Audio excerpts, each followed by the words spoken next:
Trump gave his powerful first speech to the new Congress today, declaring that America is back.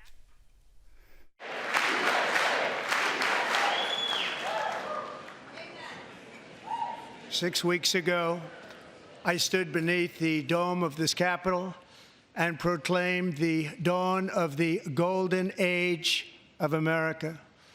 From that moment on, it has been nothing but swift and unrelenting action to usher in the greatest and most successful era in the history of our country.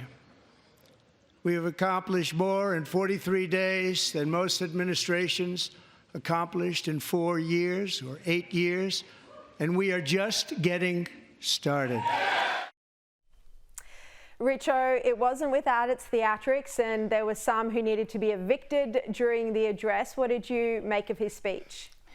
I thought the old Donald did pretty well, and I'm not a fan. But I thought today's speech was excellent, is the only word I could come up with. I think he hit every note that he needed to hit.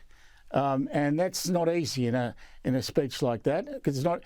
I mean, unfortunately, you can't speak all day and cover every topic. But he did manage to get in everything that really mattered. Now, as I said, I'm not a fan, but today he did really well. I've actually never heard you say something positive about the president, so there you go. Michael, what were your main takeouts? Which were the parts that you thought resonated the most?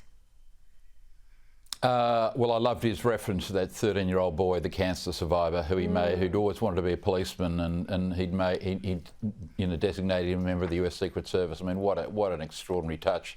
Yeah, it was beautiful. But Comparatore, the women Comparatore's family, the women he acknowledged, it was a Donald Trump all hits. I thought the Democrats looked pathetic with those silly little lollipop signs they had.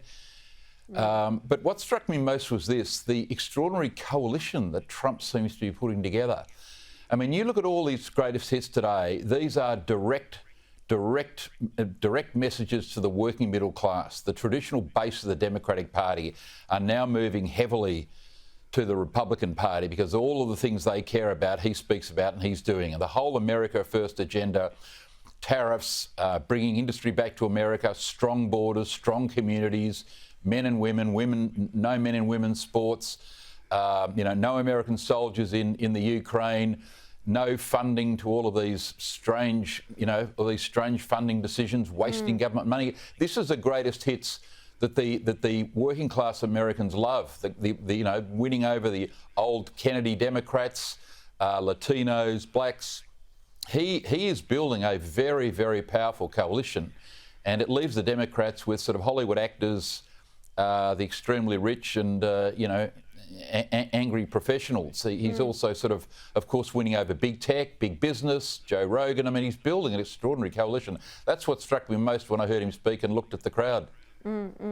European leaders, of course, not among that coalition. All right, Michael Kroger, Graham Richardson, thank you both so much, as always, on a Wednesday.